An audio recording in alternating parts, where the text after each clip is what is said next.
menjadi ikon pada uang Rp5.000 ini? Jawabannya adalah Danau Kelimutu, danau indah di Pulau Flores, Nusa Tenggara Timur. Danau Kelimutu terletak di Gunung Kelimutu, Kabupaten Ende, Pulau Flores, Nusa Tenggara Timur. Gunung yang masih terhitung aktif hingga sekarang ini tercatat pernah meletus dahsyat mengeluarkan lava hitam dan letusan pada 1830 silam. Tahun 1869 hingga 1870, letusannya disertai aliran lahar dan letusan terakhir terjadi pada 1968. Berdasarkan jenis erupsinya, Gunung Kelimutu dapat mengeluarkan lava, gas, serta debu vulkanik. Nama Kelimutu sendiri merupakan penggabungan kata keli dan mutu. Keli berarti gunung, sedangkan mutu berarti mendidih. Arti nama ini menandakan jika gunung dapat melahirkan kekuatan yang sangat dahsyat saat terjadi ledakan.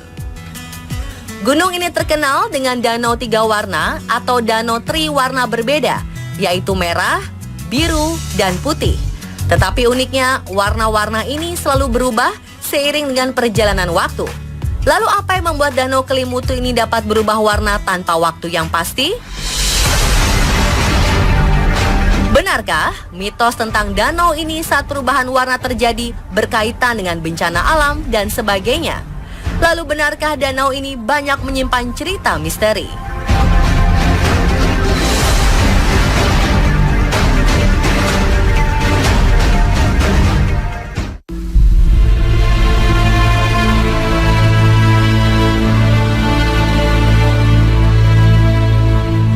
Luas ketiga danau ini sekitar 1.051.000 meter persegi dengan volume air 1.200 juta meter kubik. Batas antar danau adalah dinding batu sempit yang mudah longsor. Dinding ini sangat terjal, mencapai kemiringan 70 derajat dengan ketinggian dinding danau berkisar antara 50 sampai 150 meter. Hampir seabad lalu, yaitu 1915, peneliti asal Belanda yang juga diyakini keturunan salah satu suku di Kelimutu, suku Lio, bernama Van Zuchtelen, menemukan danau ini. Keindahan yang makin dikenal luas setelah Yai Bouwman melukiskannya dalam tulisannya pada 1929. Sejak saat itu, banyak wisatawan yang datang mengunjungi danau ini. Dan sejak 26 Februari 1992, kawasan Kelimutu ditetapkan menjadi kawasan konservasi alam nasional.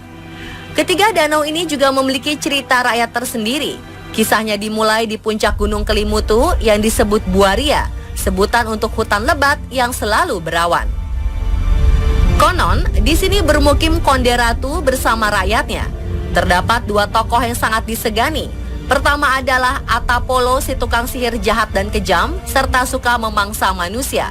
Kedua ada Atambupu yang dihormati karena sifatnya yang berbelas kasih, serta memiliki penangkal sihir Atapolo. Walaupun memiliki kekuatan gaib tinggi yang berlawanan, keduanya berteman baik dan tunduk kepada Konde Ratu. Pada suatu hari, Atambupu didatangi oleh sepasang anak yatim piatu yang memohon perlindungan. Karena belas kasih, Atambupu pun menampung mereka dengan syarat tidak boleh meninggalkan area ladang karena khawatir akan dimangsa Atapolo. Namun Atapolo telah mencium kehadiran anak-anak ini saat berkunjung ke ladang Atambupu. Segala cara dilakukan Atambupu untuk melindungi anak-anak ini. Salah satunya dengan meminta Atapolo untuk kembali setelah anak-anak ini remaja, karena daging mereka akan sangat nikmat saat remaja. Atapolo pun menurutinya. Berjalannya waktu, mereka beranjak remaja atau menjadi Ko'ofai, sebutan untuk gadis muda, dan Nuamuri, sebutan untuk pemuda laki-laki. Mereka memohon untuk mencari tempat persembunyian agar terhindar dari Atapolo. Saat mereka berhasil kabur dan menemukan goa untuk berlindung, Atapolo murka pada Atambupu karena merasa dikhianati. Kemurkaan ini berubah pertarungan hebat hingga menimbulkan gempa bumi dan kebakaran besar. Namun, Atambupu yang sudah tua tak sanggup lagi meladeni Atapolo dengan ilmunya. Atambupu pun memutuskan untuk raib ke perut bumi. Ini membuat Atapolo murka. Tak lama, Atapolo mencium persembunyian 2 remaja yang dicarinya. Di tengah keberingasan Atapolo yang keterlaluan, ia harus tewas ditelan bumi. Kedua remaja ini pun menjadi korban. Goa tempat persembunyian Ko'ofai dan Nuamuri runtuh akibat gempa dan menguburkan keduanya. Beberapa saat setelah kejadian di tempat Atambupu raib ke perut bumi, timbul danau berwarna biru. Di tempat Atapolo tewas, terbentuk danau berwarna merah darah yang selalu bergolak. Sedangkan di tempat persembunyian Ko'ofai dan Nuwamuri terbentuk danau dengan warna air hijau.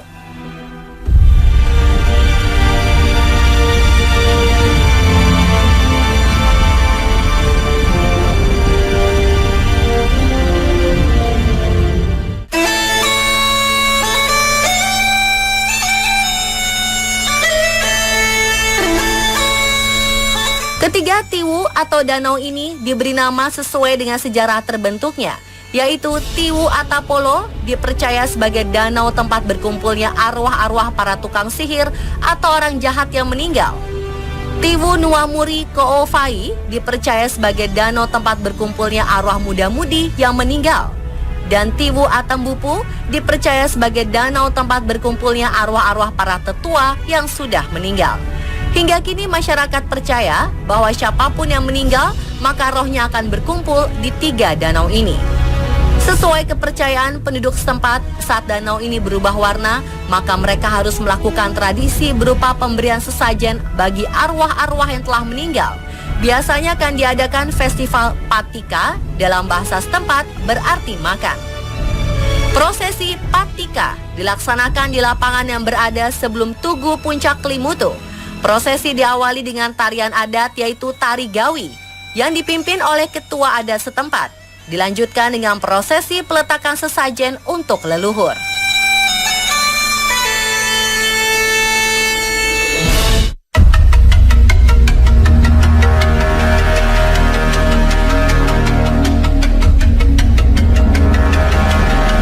Perubahan warna pada danau ini tidak serta-merta langsung berubah, melainkan melalui proses, seperti hanya segumpal warna yang berbeda di tengah danau, lalu melebar ke seluruh danau. Perubahan ini hanya dialami oleh satu danau dalam setiap waktu. Tercatat, sejak 1915, ketiga danau ini mengalami beberapa kali perubahan warna dengan jumlah yang bervariasi antara 17 hingga 44 kali. Data di Taman Nasional Kelimutu menyebutkan, sejak 1915 sampai 2011, tercatat Tiwu Atapolo dengan luas 4 hektar dan kedalaman 64 meter sudah 44 kali mengalami perubahan warna. Tiwu Nuwamuri Ko'ofai yang memiliki luas 5,5 hektar dengan kedalaman 127 meter mengalami perubahan warna sebanyak 25 kali. Sementara Tiwu Atambupu dengan luas 4,5 hektar dan kedalaman 67 meter mengalami 16 kali perubahan warna. Berikut rincian perubahan warna danau berdasarkan tahun.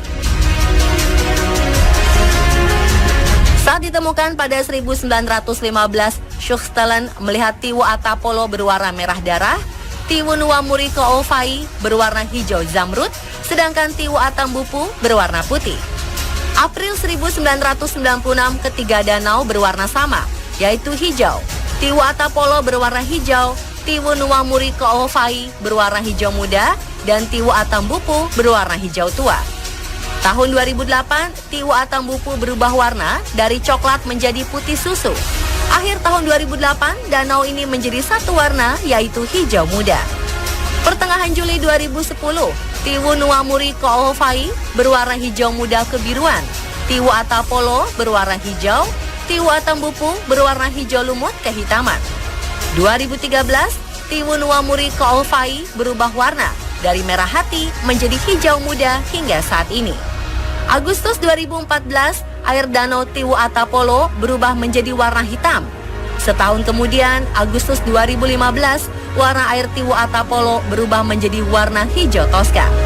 April 2016, Tiwu Atapolo berubah warna dari hijau tua menjadi merah tua. Sementara Tiwu Nuwamuri Ko'ofai dan Atambupu tetap hijau dan putih susu.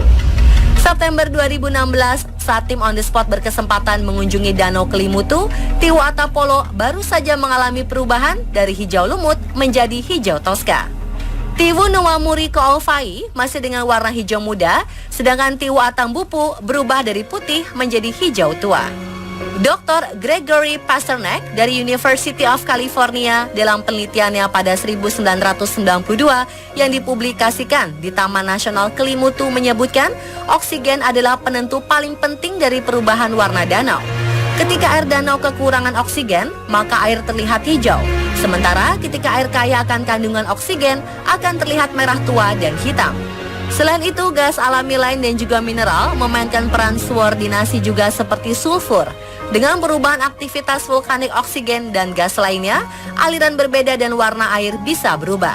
Tiwa Atapolo adalah perantara kawah asam garam yang sering mengalami perubahan warna yang mungkin akibat dari perubahan oksidasi air danau. Tiwunua Koofai adalah kawah air dingin asam garam yang mengandung senyawa sulfur yang eksotik, sedangkan Tiwa Atambupu adalah kawah asam sulfat. Tiwa Atambupu berwarna hijau tua karena diduga merupakan refleksi warna tumbuh-tumbuhan cemara gunung yang banyak ditemukan di sekitar bibir kawah. Di saat tertentu, warna akan berubah menjadi coklat kemerahan, sebagaimana warna daun kering cemara gunung yang mengapung di permukaan kawah.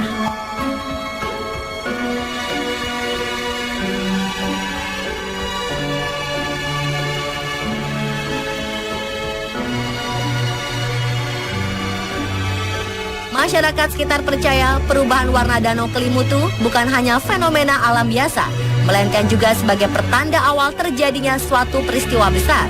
Masyarakat Antiklio di daerah Kelimutu meyakini kawasan Kelimutu sebagai tempat yang sangat sakral, yakni kampung arwah leluhur mereka. Itu sebabnya mereka yang berkunjung ke daerah tersebut dilarang berbicara sembarangan. Lalu bagaimana masyarakat suku Lio menjalani keyakinan mereka terhadap Danau Kelimutu yang diyakini sempat meramalkan bencana di Indonesia? Mereka juga percaya bahwa mereka dapat saja melihat beberapa roh orang yang berjalan menuju danau, pertanda ajal akan menjemput. Benarkah demikian? Simak lanjutan informasi selengkapnya esok di jam yang sama hanya di On The Spot.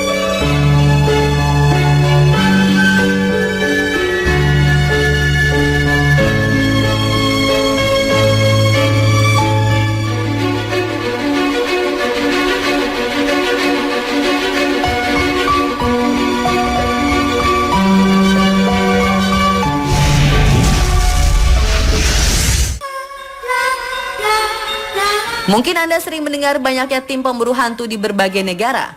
Namun Anda pasti lebih penasaran dengan hasil yang mereka dapatkan. Setelah ini, On The Spot akan membagikan kisahnya pada Anda. Jangan kemana-mana ya.